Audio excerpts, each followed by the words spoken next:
Warta Jemaat Kebaktian Hari Minggu 26 April 2020. Jemaat kekasih Kristus yang berada di rumah dan di mana saja, salam sejahtera untuk saudara sekalian.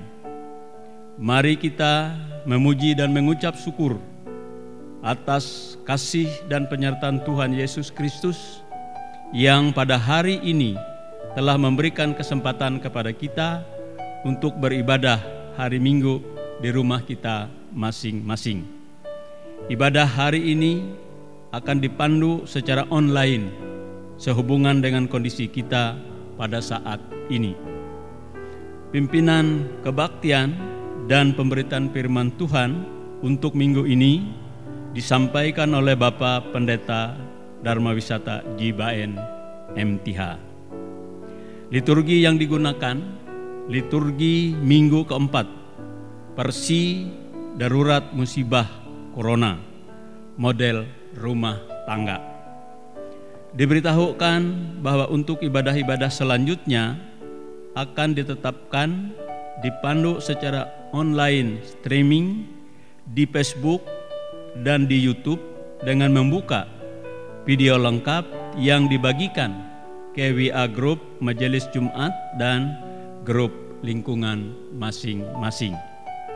Dalam ibadah ini akan diadakan kolekte melalui amplop yang disediakan dan dibagikan ke tiap-tiap kepada keluarga dan persembahan syukur lainnya.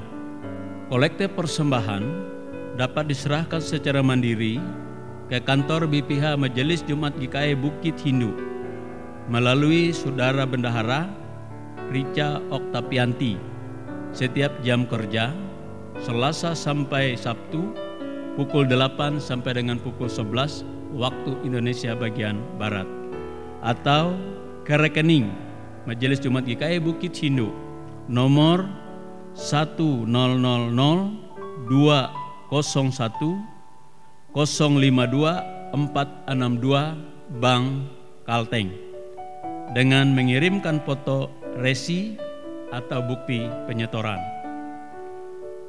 Jika ada jemaat terkendala untuk mengikuti ibadah online ini, namun HP masih mempunyai fasilitas pemutar video dan tidak paham untuk menggunakannya, dapat mengantarkan HP-nya ke kantor majelis untuk dijelaskan dan dibuat aplikasinya. Mari kita tetap taat mengikuti himbauan pemerintah, tetap tenang, diam di rumah, keluar bila hanya ada sesuatu yang sangat perlu. Tetap belajar di rumah, bekerja di rumah, beribadah di rumah untuk mengurangi risiko penyebaran COVID-19. Badai pasti berlalu dengan keyakinan. Kehadiran Tuhan Yesus membawa pengharapan baru. Tuhan Yesus memberkati. Palangkaraya 26 April 2020 di BPH Majelis Jumat GKI Bukit Hindu.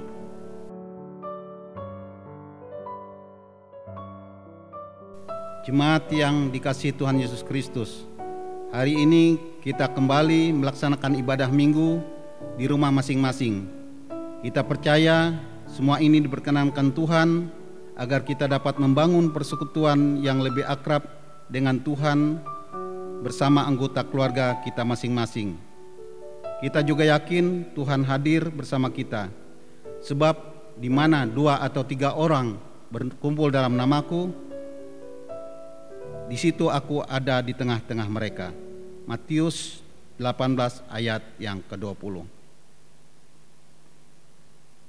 Sebelum hutum dan salam, mari kita berdiri sambil menyanyi Kidung Jumat nomor 15 bait yang pertama.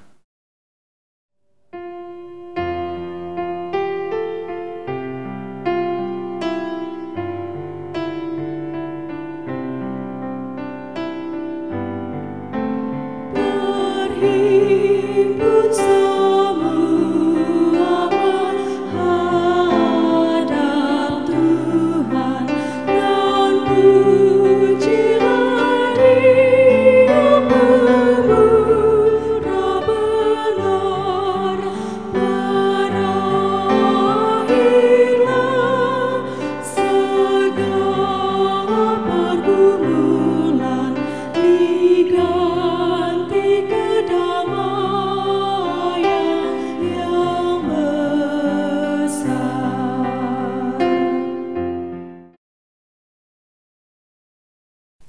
pertolongan kita, yaitu dalam nama Tuhan yang menjadikan langit dan bumi. Kasih karunia dan damai sejahtera dari Allah Bapa kita dan dari Tuhan Yesus Kristus menyertai kamu. Amin. Silakan duduk kembali.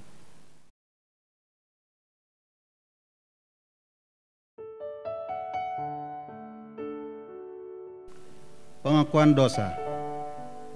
Kasihanilah aku ya Allah menurut kasih setiamu, hapuskanlah pelanggaranku menurut rahmatmu yang besar, bersihkanlah aku seluruhnya dari kesalahanku, dan tahirkanlah aku dari dosaku.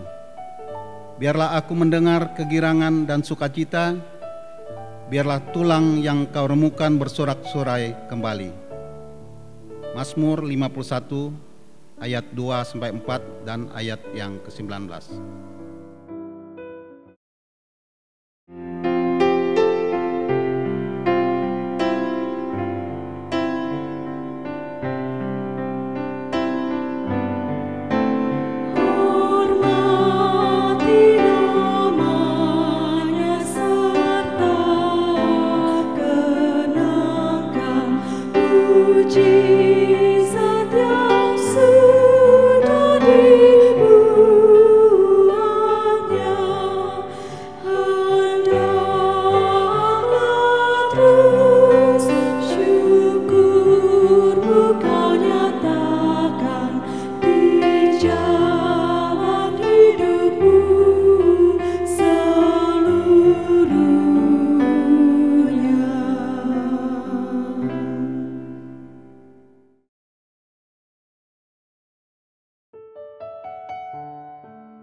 Pembacaan nas Alkitab kita pada hari ini terambil dari Mazmur pasal 116 ayat yang pertama hingga ayat yang keempat dan dilanjutkan dengan ayat yang ke-12 sampai ayat yang ke-19 yang berbunyi demikian dengan perikop terluput dari belenggu maut. Aku mengasihi Tuhan sebab Ia mendengarkan suaraku dan permohonanku, sebab Ia menyendengkan telinganya kepadaku. Maka seumur hidupku aku akan berseru kepadanya. Tali-tali maut telah melilit aku, dan kegentaran terhadap dunia orang mati menimpa aku. Aku mengalami kesesakan dan kedukaan. Tetapi aku menyerukan nama Tuhan, ya Tuhan, luputkanlah kiranya aku. Bagaimana akan kubalas kepada Tuhan segala kebajikannya kepadaku?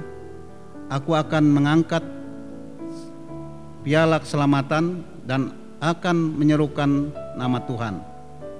Akan membayar nasar kepada Tuhan di depan seluruh umatnya. Berharga di mata Tuhan kematian semua orang yang dikasihinya. Ya Tuhan, aku hambamu, anak dari hambamu perempuan. Engkau telah membuka ikatan-ikatanku.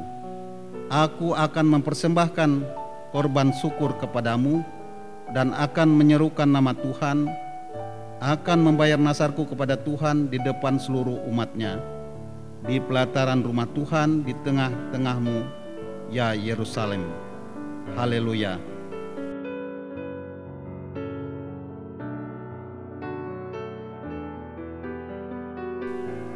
Pembacaan kedua sebagai bahan khutbah pendeta pada hari ini terambil dari Perjanjian Baru, Lukas pasal 24 ayat yang ke-13 sampai ayat yang ke-35 yang berbunyi demikian dengan perikop Yesus menampakkan diri di jalan ke Emmaus.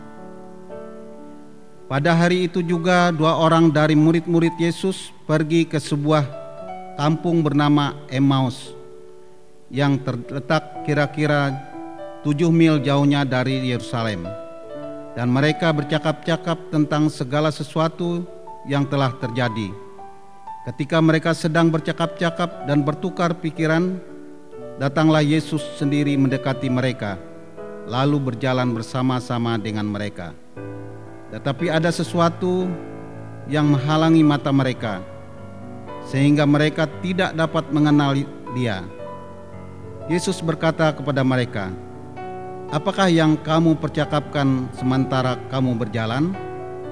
Maka berhentilah mereka dengan muka muram. Seorang dari mereka, namanya Kleopas, menjawabnya, "Adakah engkau satu-satunya orang asing di Yerusalem yang tidak tahu apa yang terjadi di situ pada hari-hari belakangan ini?" Katanya kepada mereka, "Apakah itu?" Jawab mereka, "Apa yang terjadi dengan Yesus orang Nazaret. Dia adalah seorang nabi yang berkuasa dalam pekerjaan dan perkataan di hadapan Allah dan di depan seluruh bangsa kami. Tetapi imam-imam kepala dan pemimpin-pemimpin kami telah menyerahkan dia untuk dihukum mati, dan mereka telah menyalibkannya. Padahal kami dahulu mengharapkan bahwa dialah yang datang untuk membebaskan bangsa Israel. Tetapi sementara itu telah lewat 3 hari sejak semuanya itu terjadi. Tetapi beberapa perempuan dari kalangan kami telah mengejutkan kami. Pagi-pagi buta mereka telah pergi ke kubur dan tidak menemukan mayatnya.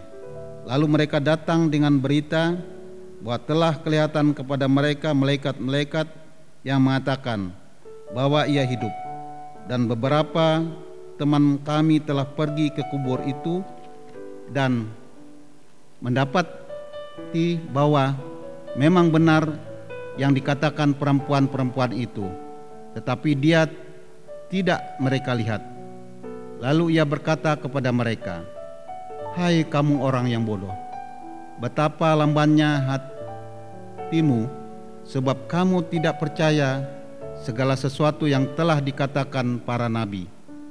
Bukankah Mesias harus menderita semuanya itu untuk masuk ke dalam kemuliaannya?" Lalu ia menjelaskan kepada mereka apa yang tertulis tentang dia dalam seluruh kitab suci, mulai dari kitab-kitab Musa dan segala kitab nabi-nabi. Mereka mendekati kampung yang mereka tuju, lalu ia berbuat seolah-olah hendak meneruskan perjalanannya. Tetapi mereka sangat mendesaknya. Katanya, "Tinggallah bersama-sama dengan kami, sebab hari telah menjelang malam dan matahari hampir terbenam." Lalu masuklah ia untuk tinggal bersama-sama dengan mereka. Waktu ia duduk makan dengan mereka, ia mengambil roti, mengucap berkat, lalu memecah-mecahkannya dan memberikannya kepada mereka. Ketika itu terbukalah mata mereka dan mereka pun mengenal dia, tetapi ia lenyap dari tengah-tengah mereka. Kata mereka seorang kepada yang lain, "Bukankah hati kita berkubar-kubar ketika ia berbicara dengan kita di tengah-tengah jalan dan ketika ia menerangkan kitab suci kepada kita?" Lalu bangunlah mereka dan terus kembali ke Yerusalem.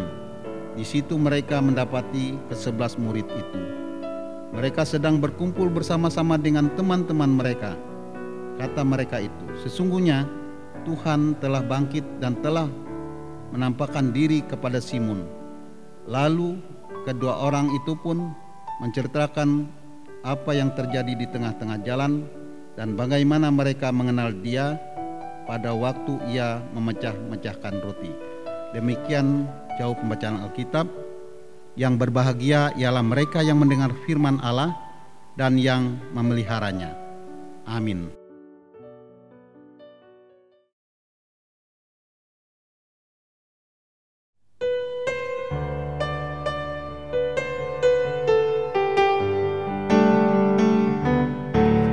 Ada satu sobatku yang setia,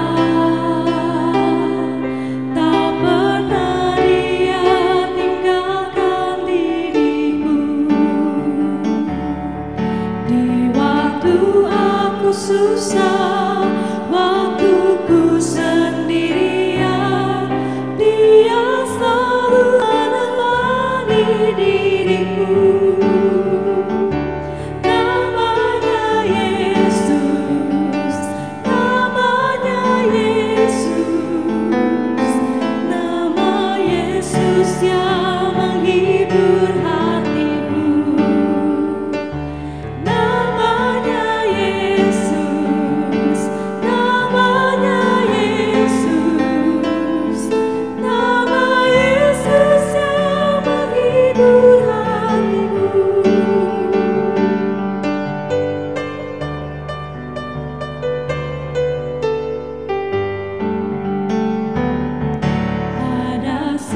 satu sobatku yang setia,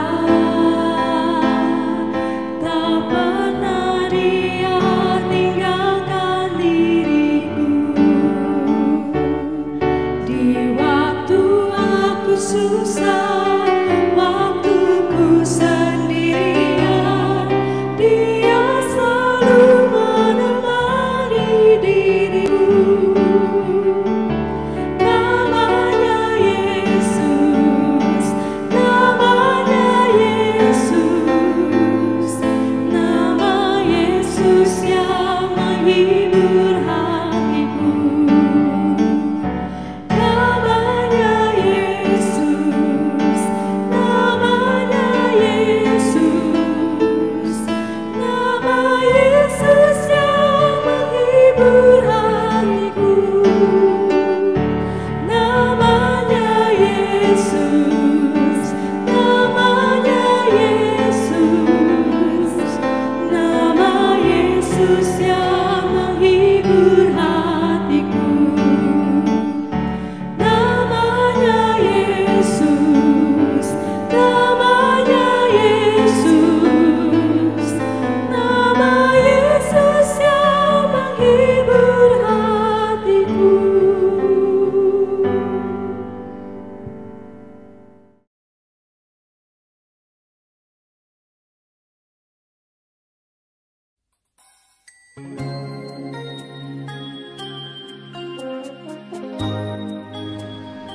Saudara-saudara yang dikasihi oleh Tuhan kita Yesus Kristus, selamat hari Minggu, salam sejahtera untuk kita sekalian.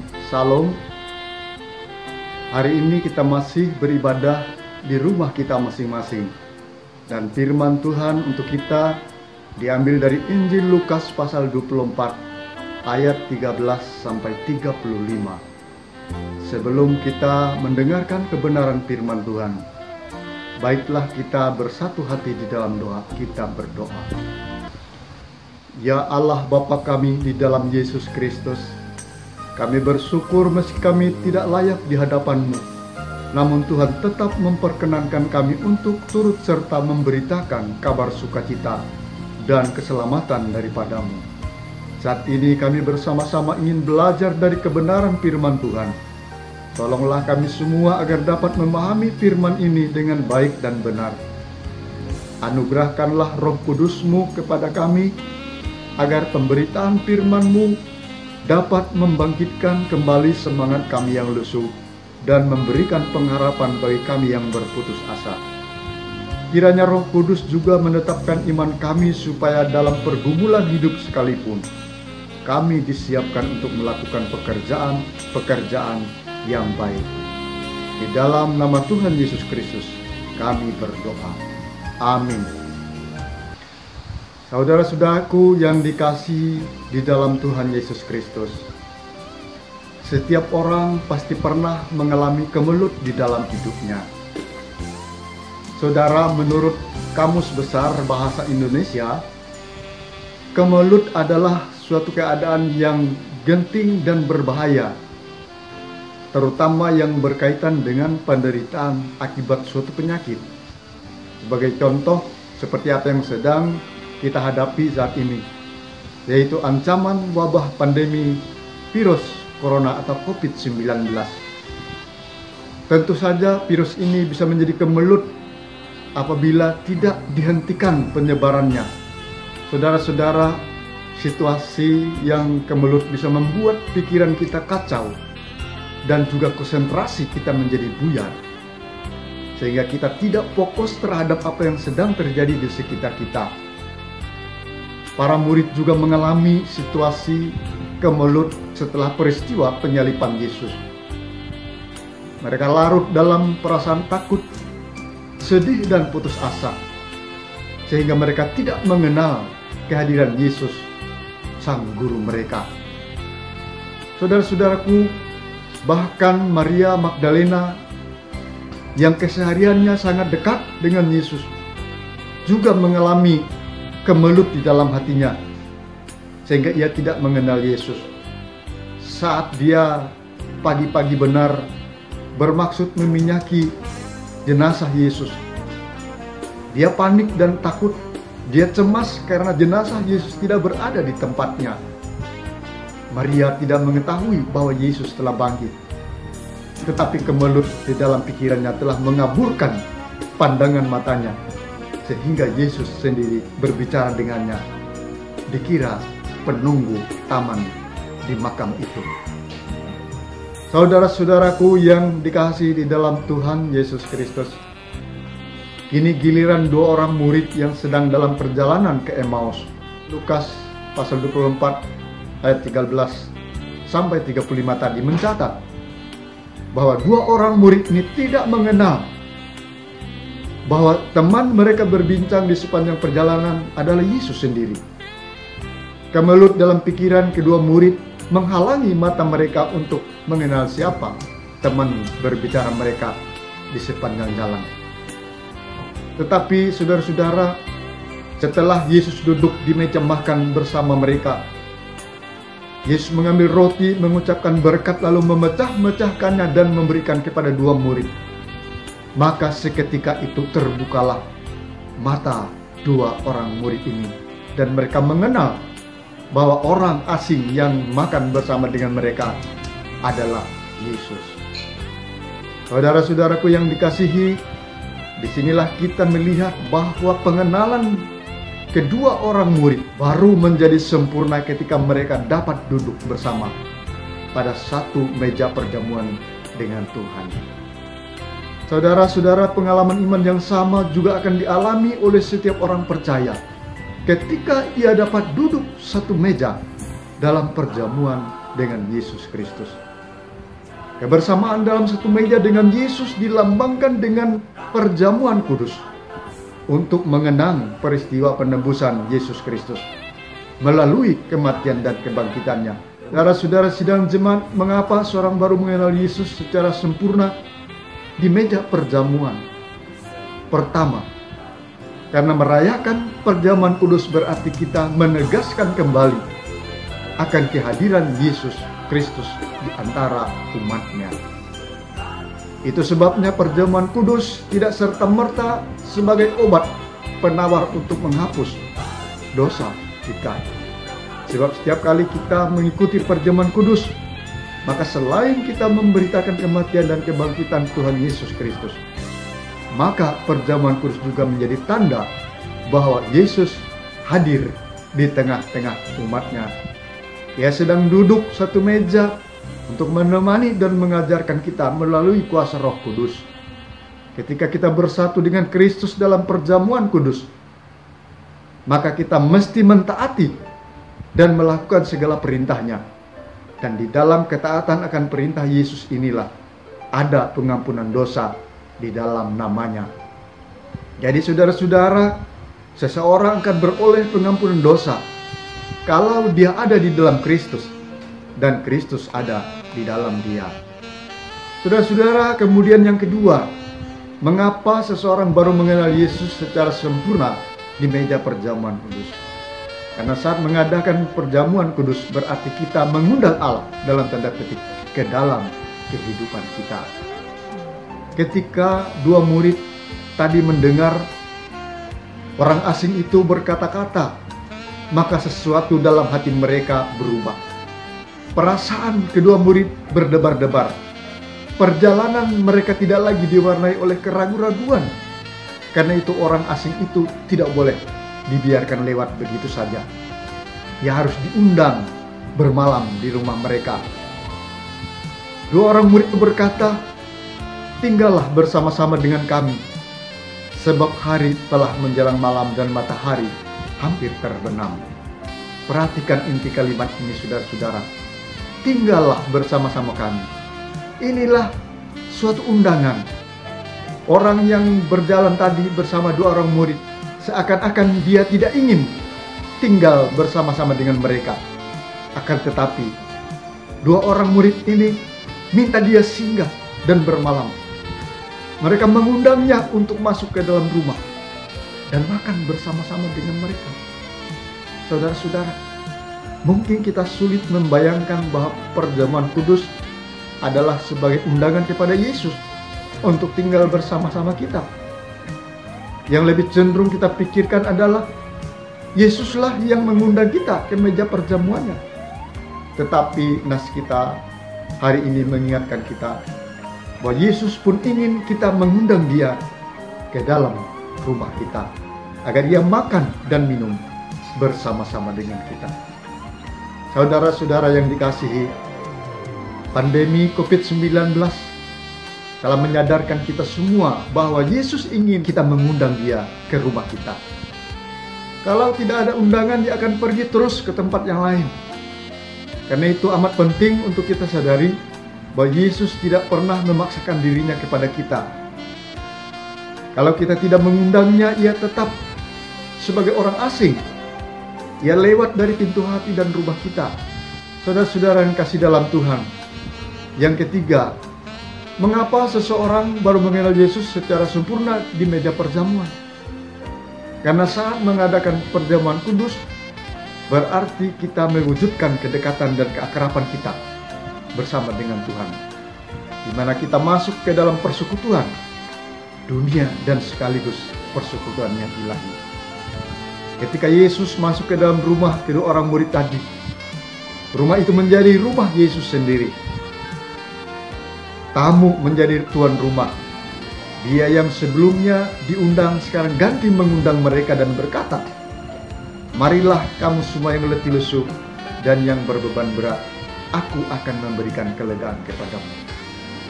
Ia mengambil roti, mengucap berkat sambil memecah-mecahkan roti itu dan memberikannya kepada kedua murid itu.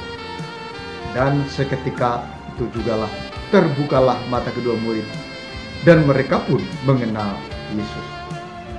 Saudara yang dikasihi, saat kita mengundang Yesus ke dalam rumah kita, maka Yesus juga akan mengundang kita untuk ikut menikmati perjamuan surgawi bersama Dia. Ia mengambil roti dan anggur dan memberikannya kepada kita sambil berkata, "Ambillah, makanlah, dan minumlah. Inilah tanda tubuh dan darahku yang diserahkan dan ditumpahkan untuk keampunan dosamu." Dan demikian, perayaan Sakramen Perjamuan Kudus adalah tindakan yang manusiawi sekaligus yang ilahi. Di dalam perjamuan kudus kita diberi roti sebagai tanda kesediaan Tuhan Yesus yang rela memberikan tubuhnya oleh karena dosa kita dan menumpahkan darahnya untuk keampunan dosa kita. Pada saat kita menerima roti dan anggur, maka pada saat itu mata iman kita mulai terbuka dan kita akan mengenalnya. Ia adalah Tuhan dan Juru Selamat kita. Tuhan Yesus memberkati kita semua. Mari kita berdoa. Allah yang Maha Suci dan yang Maha Kuasa di dalam Yesus Kristus, kami bersyukur atas segala berkat dan karunia yang telah kami terima daripada-Mu setiap hari. Kami bersyukur karena Engkau telah berkenan menjadi penebus bagi kami melalui kematian dan kebangkitan-Mu. Kami seringkali berdosa kepada sesama, terlebih kepada Tuhan. Namun Engkau tetap berkenan memakai kami sebagai alat untuk kemuliaan nama-Mu di dunia ini. Karena itu tolonglah dan perlengkapi hidup kami ya Tuhan, supaya kami selalu mempersembahkan hidup kami kepadamu. Kokohkanlah sabda firman-Mu yang telah kami dengarkan, agar menjadi kekuatan dan penghiburan dalam masa hidup kami yang sulit. Ya Bapa di dalam Yesus Kristus, penuhilah dengan kasih-Mu sekalian orang yang telah Kamu tetapkan menjadi gembala dan hamba-Mu, para penatua diakon, para penginjil, para pendeta, serta semua orang yang melibatkan di dalam pelayanan di tengah-tengah jemaat. Anugerahkanlah keselamatan dan kesehatan bagi seluruh anggota jemaat kami dalam melaksanakan pekerjaan sehari-hari, lebih dalam masa pandemi COVID-19 ini, agar kami tetap sehat dan kuat.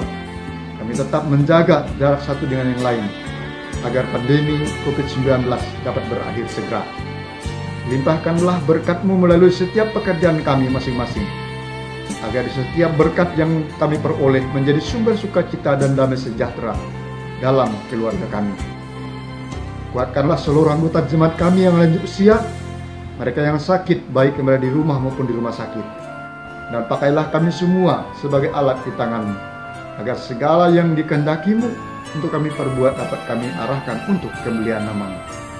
Berkati para pemimpin bangsa dan negara kami, baik di tingkat pusat hingga daerah-daerah. Terima kasih Tuhan, dengarlah doa kami yang kami satukan di dalam doa Bapa. Bapa kami yang ada di surga, dikuduskanlah nama-Mu. Datanglah kerajaan-Mu, jadilah kehendak-Mu di bumi seperti di surga. Berikanlah kami pada hari ini makanan kami yang secukupnya, dan ampunilah kami akan kesalahan kami, seperti kami telah mengampuni orang yang bersalah kepada kami. Jangan membawa kami ke dalam pencobaan, tapi lepaskanlah kami daripada yang jahat. Karena Engkau yang punya kerajaan dan kuasa dan kemuliaan, sampai selama-lamanya. Amin.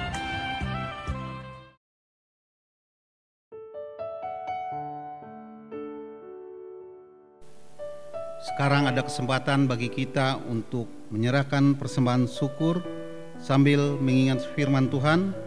Siapa yang mempersembahkan syukur sebagai korban, ia memuliakan aku. Siapa yang jujur jalannya, keselamatannya yang dari Allah akan kuperlihatkan kepadanya. Mari kita berdoa. Ya Tuhan Bapa kami yang ada di sorga, kami akan menyerahkan persembahan sebagai bentuk ketaatan dan syukur kami kepadamu. Kiranya Tuhan memberkatinya agar dapat dipergunakan untuk melayani Tuhan dan sesama kami. Amin.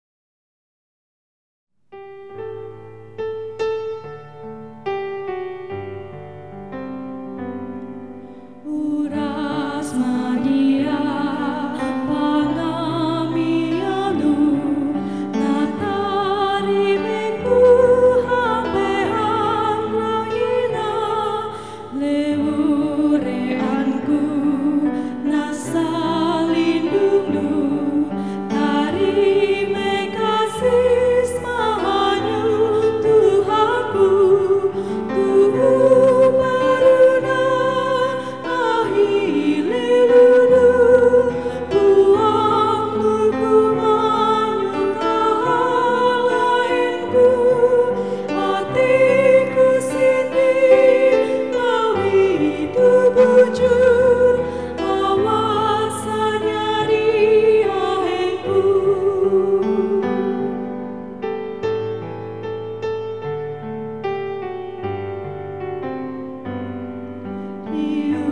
Mateku garing bubutnu Kiang tunggalku jari tumet liut Hangguang manang hawinu denga Tari mekasis mahanyu Tuhanku Tau paruna ahililulu Buang lukumanyu kahalainku Hatiku sini mawi itu bujur Awasan nyari ahengku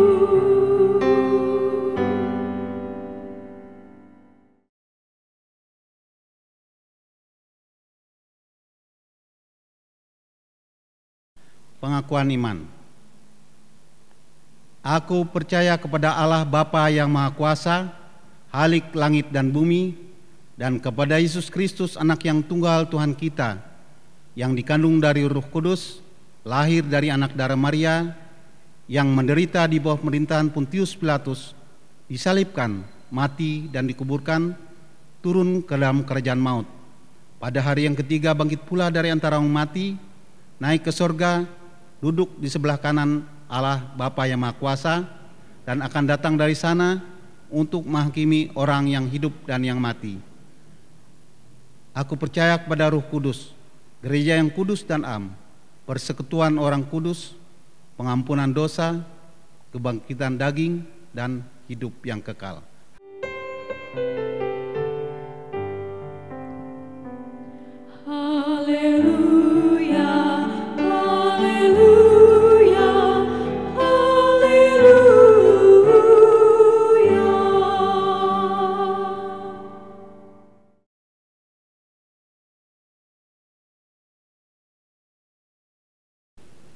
Saudara-saudara, arahkanlah hatimu kepada Tuhan dan terimalah berkat-Nya.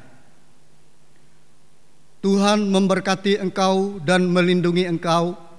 Tuhan menyinari engkau dengan wajah-Nya dan memberi engkau kasih karunia.